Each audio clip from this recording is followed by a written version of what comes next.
bahwa ini sangat telanjang, sangat terbuka, dan semua seolah berpikir tidak ada. Kalau ini dibiarkan, pimpinan bisa konflik sosial besar di sana, dan kami akan bertanggung jawab.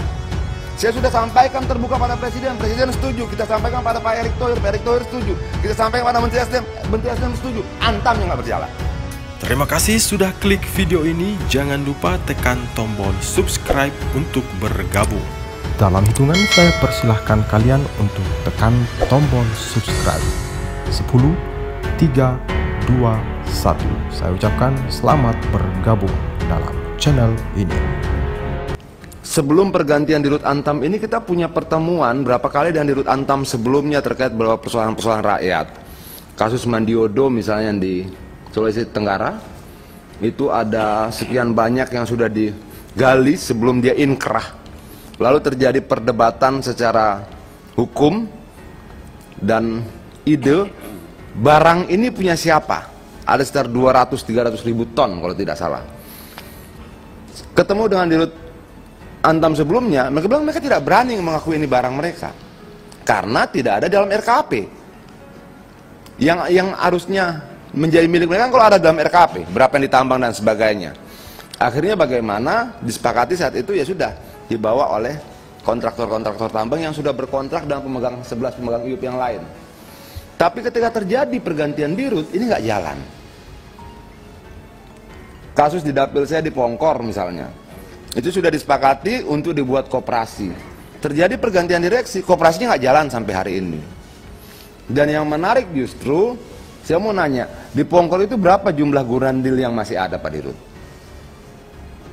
Maaf, jumlah apa, Pak? Gurandil.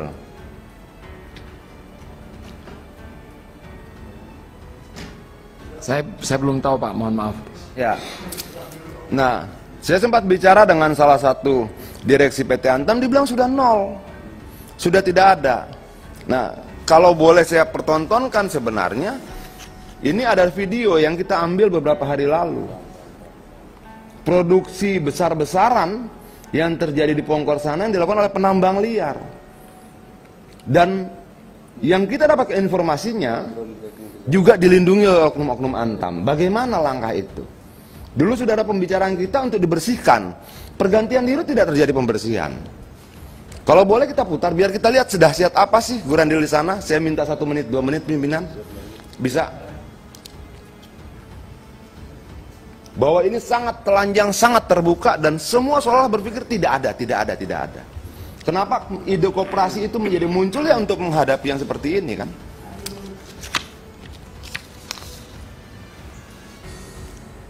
Nah, sampai hari ini ide koperasi itu hanya berhenti di wacana dan diskusi saya tidak berjalan. Jadi seolah-olah koperasi ini sengaja dihalang-halangi, tidak boleh didirikan agar yang ilegal tetap berjalan. Kalau ini berdiri, ini tidak. Nah, saya mau tanya, rata-rata misalnya dari 1 ton ore, 1 ton bahan baku emas, batu, tanah dan sebagainya, Antam dapat berapa gram emas? Pertama, izinkan saya, Pak Dian, untuk menjelaskan sedikit mengenai tidak adanya follow up berkaitan dengan koperasi, Pak. Ini sebenarnya perjanjian kerjasama itu draftnya sudah kami juga serahkan kepada koperasi, dan kita nih sebenarnya lagi mensosialisasikan karena memang jumlah tokoh atau masyarakat yang juga menentang dan yang mensupport ini masih berimbang lah, Pak. Maksud kami itu, tapi kami sendiri ini buat PT Antam, kami akan membuat ini sebagai pilot project. Ya, coba kita lihat sebentar, ini. Coba bisa dibunyikan nggak suaranya? Kalau ada suaranya?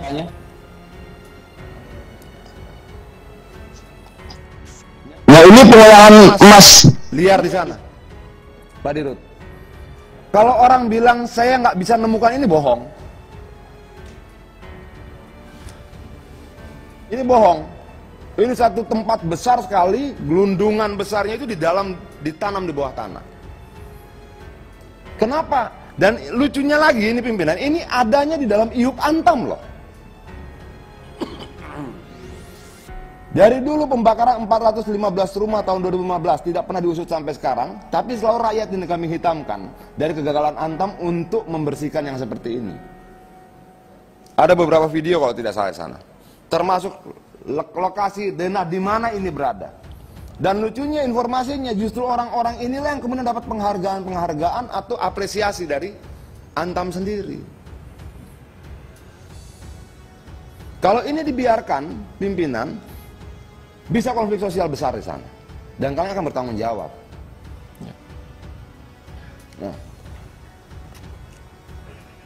Nah ini mesinnya. Banyak, besar sekali. Melibatkan orang banyak. Adanya pengolahannya itu dalam Iup Antam. Bukan di luar loh. Jadi tanahnya diambil dari dalam Iup Antam, diolahnya dalam Iup Antam. Dan Antam bilang tidak ada. Nah ini kita dapatkan videonya berapa hari lalu. Ini itu tempat pengolahannya. Dekat dengan kantor Antamnya. Nah bagaimana rencana di Rut yang sekarang untuk membersihkan yang seperti ini? Apa langkahnya?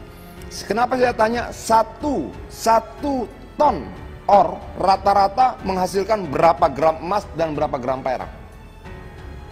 Dari data yang kita miliki, 1 ton rata-rata bisa menghasilkan 3-5 gram emas pimpinan. Oke? Per hari Gurandil ini bisa mendapatkan 1000 ton bahan baku. Artinya kalau kita buat rata-rata sekitar 3-5 kilo emas per hari.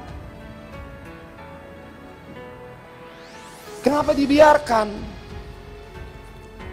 Teman masyarakat di sana minta, bagaimana kalau kita ngambil ornya, kita kelola, tapi emasnya kita jual ke Antam. Seperti pola yang pernah terjadi di PT Timah.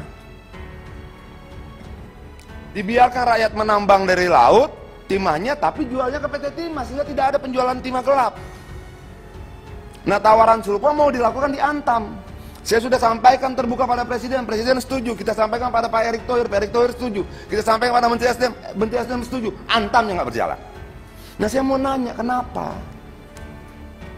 Mungkin Pak Niko Kanter sudah baru diangkat, sakitnya lama pula kan? Jadi agak gagap-gagap dia menjelaskan. Tapi maksud saya gini, dalam volume ini saya ingin menjelaskan pergantiannya juga berdampak panjang. Bukan cuma berdampak pada kinerja Antam PTBA, tapi berdampak pada kinerja anak dan cucu perusahaan mereka, juga berdampak pada pembicaraan-pembicaraan yang sudah dilakukan dan bersama dan kepentingan rakyat yang lain. Nah, yang seperti ini saya butuh jawabannya. Betul PKS sudah dibuat, disusun, sudah dikirimkan ke koperasi, dan koperasi sudah 2 minggu minta kapan kita bicara sama-sama. Antam menolak.